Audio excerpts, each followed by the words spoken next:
The French Riviera is the summer haven for the richest of the rich. Millionaires and billionaires go there to laze in the sun, drink cocktails and shop. But hard on their Gucci heels is a gang of thieves the likes of which police admit they've never seen. They're called the Pink Panthers, and their jewels of choice are diamonds.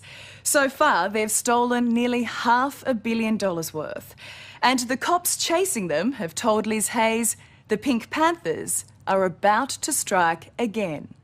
We are a little bit nervous because we want to arrest them, and before they do the heist or before something bad can happen. You know that they're planning a heist in the next few weeks, but you don't know where. Exactly. Wow. Detective Jan Glassy has been hunting the Pink Panthers for more than 10 years. And this is what he's up against.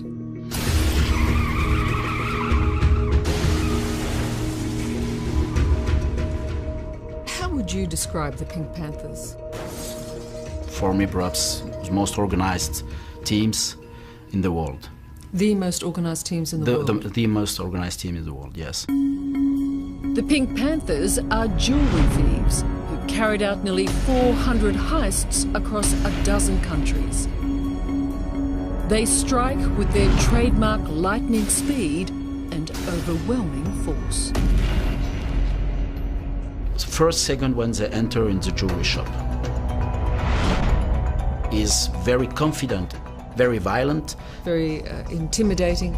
They need to enter very quick in the jewelry shop and to take the control of the situation.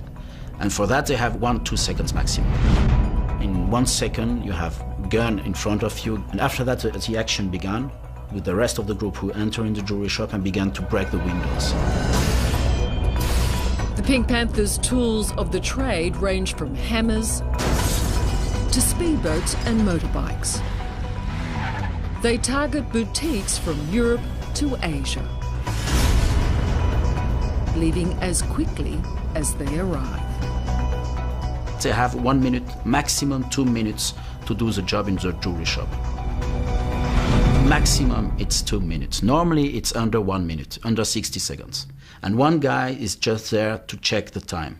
And they've probably got a very good watch to tell them the time. Yeah, they have the best watch of the world.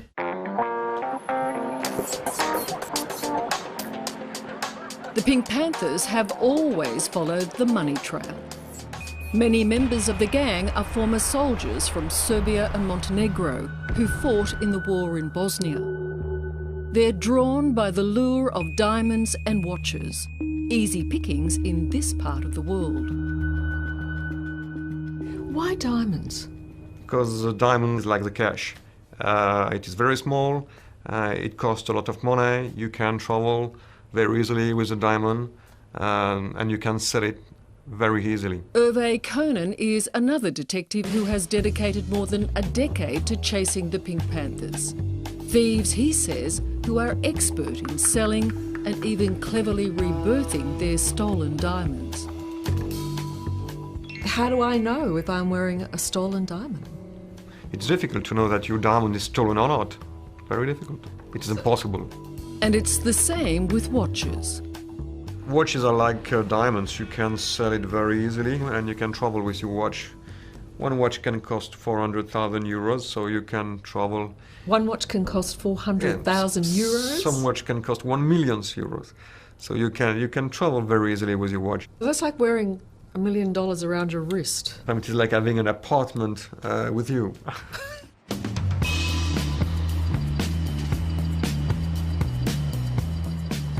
For high-end jewellery, those gems worth hundreds of thousands, even millions of dollars, there is no place in the world equal to Paris. And no surprise, a prime target for those thieves who dare. But the genteel, upper-crust French have been no match for the military-trained Pink Panthers. Their brutally aggressive heists are done and dusted in a matter of seconds, often leaving their victims wondering what's just hit them. Gee, not much stops them. Yeah. You have to kind of respect that, even if you don't like it. As cops, we have always a kind of respect when we have an adversary who is smart, so I have to try to be smarter as them to arrest them. Jan Glassy from the Swiss police and Hervé Conan, his French counterpart, are Europe's Starsky and Hutch. Two dedicated cops who've studied the gang's heists. What places here has the Pink Panther hit? What we know is that Fred was attacked, Patek Philippe, and the Charles Boucheron. This one here? This one. Despite the Pink Panthers netting nearly $500 million in gems and watches, the jewellers at the big end of town haven't been dissuaded. So this is a very good system. We wait, and in that short period you can assess. And that's why I put like Lorenz Bormer, they've simply turned to even greater security, including airlock-style double doors. You have to make our customers feel very comfortable when they come to see us, and at the same time we have to be very safe. So we try to do it in a way that's not so obvious. Do you want to give me your hand? Sure. So you're married to the house now. Wow. You see, Lorenz Bormer is a rising star in the very pricey, very sophisticated Place Vendôme in Paris, home to the most famous jewellers in the world. Lorenz designed Princess Charlene's tiara for her marriage to Prince Albert of Monaco and caters to the super wealthy. So in your hand is you have the a couple of price of a $100,000, the price of a car. beautiful car, very special car. They're extraordinary pieces of jewelry, one of a kind. To hold up places as public and as well guarded as these takes meticulous planning. The robbery is quick, but the planning is not. Yeah, we have seen that they can come a few weeks or few months before the robbery. They are planning, in fact, which jewelries are going to attack. They are planning how they will do it. So they have to work before commit the robbery. It is a job. It is a job. It's a sort of job, yes. High-paying job. Yeah. The Pink Panthers often use attractive women to scout their targets in diamond heists as far afield as Athens, Dubai, even Tokyo. The role of the woman was to get into the jewelry shop before the heist and to see exactly in which window there is what sort of stuff, how many people are working inside the jewelry shop. The woman was usually a beautiful woman? The women we know that have done this job were pretty nice women with very nice clothes, with very nice watches or jewelries. So they are like really very good client who's got money. In Tokyo, pretty women were much more than scouts in what would be the greatest robbery in the history of Japan. The Pink Panthers stole the $40 million Comtesse de Vendôme necklace, studded with 116 diamonds. We know that two women bring the diamonds from Japan to Europe by plane and carrying the diamond in a natural part of the woman when... Internally? Yeah. Carrying diamonds internally? Exactly. Gosh, I'm not sure that's an easy thing to do necessarily. Yeah, I don't know. I don't know. Coming up, the heists just get bigger. Have you seen anything like that before? It's one of the biggest. From London to Saint-Tropez. It's impossible to win. But the law catches up with one Pink Panther. Suddenly I see someone coming downstairs. That's next on 60 Minutes. The Pink Panthers are the most notorious jewellery thieves in the world. The most organized teams in the world. They smash and grab from the most exclusive boutiques. Very violent. Very intimidating. Normally it's under 1 minute, under 60 seconds. Their loot: diamonds, watches, precious pieces worth nearly $500 million. How do I know if I'm wearing a stolen diamond? It's impossible. And the cops who know them best warn Australia should not be complacent. We should not think that we're out of the picture. No. No country who can say that. Every country can be touched by a heist made by Pink Panthers.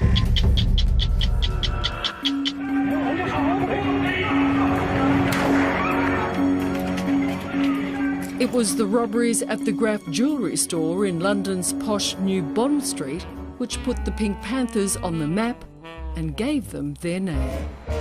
The thieves took $80 million worth of jewellery. So we meet again. And just as in the Peter Sellers movie Return of the Pink Panther... Because your thief is an Englishman. How do you know that? It is my business to know that. Police eventually found one of the gems, a rare blue diamond, in a jar of face cream. Yes, one and the same.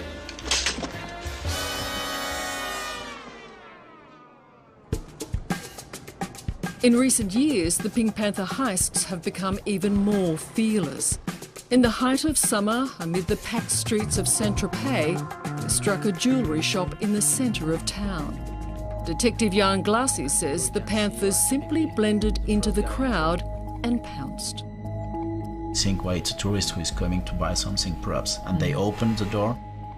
And here we can see, well, typically the first guy enter, threaten the people with the gun, and the rest of the team is on the job. Breaking the windows, and they are staying there maximum 1 minute.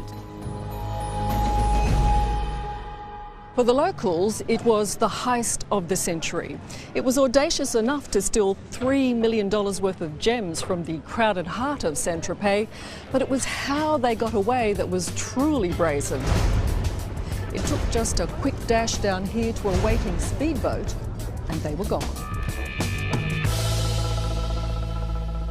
Even for French detective Hervé Conan, the Pink Panther's ingenuity has to be admired. And when they get into a speedboat and disappear? It was a good idea. It was a very good idea. There is a flamboyance about the Pink Panthers. They like to do things in style. I think so. Yeah. But then came the most daring heist of all. Dubai, 2007. The quiet of an exclusive shopping mall is broken by the squeal of tyres on marble. Have you seen anything like that before? No, like Dubai, it was really one of the biggest, very well organized. I believe it was brilliant. The idea was brilliant. We see here the first car entering, followed by the second one. Reversing. Very important because so they are not going to break the airbags. And after that we are here, we can see it's very fast, the action, and they know exactly where they go. Every guy knows exactly what he has to do, and he knows exactly where to go in the shop and which windows or windows where there is a presentation of jewels he's going to break. They got away with $4 million in jewels and precious stones. And although a couple of the gang members were caught, the mastermind, Milan Lopoya, escaped. That is until an extraordinary chance encounter with Jan Glassi in a French hotel. Suddenly I see someone coming downstairs. I say, oh, it's Lopoya. And we run outside the hotel to try to stop, to catch the Lopoya. And we fight. So you ran after him? We ran after him, trying to. But the problem in France, I have no gun, no handcuffs, because I am outside Switzerland. After a long chase, Lopoya was eventually subdued. When he stand up, there was a colleague with a dog, and he just looks at the guy and say, "Very good job." And there he was arrested. But of all the Pink Panther heists, it was their robbery here in the heart of Monaco, previously regarded as the fortress of Europe, that galvanised authorities around the world. They stay like around 2 minutes. That's as long as it took? 2 minutes very long when you have a gun in front of you. For store manager Nathalie, it started out as just another day selling expensive jewellery to the wealthy. When the Pink Panthers struck, they were not in the least bit deterred by the presence of a customer and his young child. That day I have a customer who was sitting here, and he was supposed to be a customer, so I asked me for some watches. There is another guy ringing the door, so I opened, and he had a newspaper and just put the gun on the face of the baby. So he had a gun hidden under a newspaper? Yes, exactly. He said braquage, braquage with a East accent, and it means like hold up, hold up. I was very afraid because I was standing up here and I want to go in the corner with the man because, you know, we have nothing around you and you're more afraid, more frightened. Nathalie is one of the lucky ones. Many victims have been so traumatised they've never gone back to work. The Pink Panthers, they're a little romanticised, and there was a view that they were these Robin Hoods. No, they are bad guys playing, and the money is 99% of the time is used for them, for their own pleasure. And they are not making, giving this for schools in Serbia, and that's bullshit. That is bullshit. Yeah. There have been a number of arrests, but when Pink Panthers go to jail, they don't always stay there. Last year, the gang broke out one of its members from this jail in Orbay, Switzerland, smashing through a gate and firing machine guns at the guards. Have you an authorization or? Today, the prison authorities are still jumpy. C'est la télévision australienne qui fait un reportage sur les Pink Panthers, very spécifique. Were you shocked at how bold they were in breaking out their colleagues? No, because when a Pink is in jail, if he's member of a good team, it's normal that the guys are going to try to escape him. As a policeman, though, I mean, as the man who's been on the tail of these Pink Panthers for 10 years, you must be so frustrated when they escape like that. It's part of the game. That means it's part of the game. We can never win every time. But detectives Glassy and Conan are now having to deal with another problem. A new generation of Pink Panthers and copycat thieves. This is vision of a recent jewellery heist in Paris by a copycat gang who hurled smoke grenades as they made their getaway. It's impossible to win, because when you're arresting a team, a new team is going to arrive after. And sometimes you're arresting people twice. The Pink Panthers have gained international notoriety for their brazen heists. But in truth, they're thieves whose crimes have devastated the lives of hundreds of victims. Robbers who Hervé Conan and Jan Glassy are determined to catch. For this guy, I want to make a lot of money, but I don't want to be arrested. And it's a game. It's a cat and mouse game with the cops. You obviously love the chase. Yeah, I love it.